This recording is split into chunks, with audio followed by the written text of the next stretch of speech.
I want you to really think about what you think about.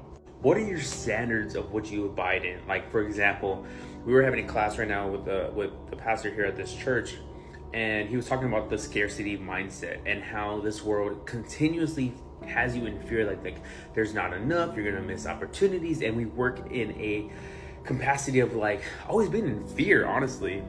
I sat down with this lady that was interviewing me today, and she was also talking, and we were talking about, she was getting kind of vulnerable, and she was like, I'm so embarrassed. And I'm just like, but why? In this world, we have the standard of like, if we're vulnerable, it's embarrassing. We shouldn't be doing that. And I'm going back to myself, I'm like, but is that what God teaches us to do? Does God tell us that we shouldn't be vulnerable? Does God tell us that we should live in fear?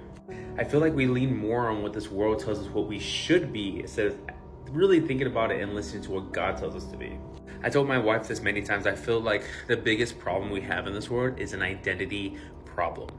We listen to who we think we should be. We listen to who the world tells us to be, our friends, our family, and we live in that identity. And most of the time, those identities don't last. So when they crumble, we lose a sense of identity and we panic and we don't know what to do and we feel so lost. But if we find our identity in Christ, who's never changing and never going away, that means our source of identity is always going to be, we will never feel lost, we would never panic because we know where our source is.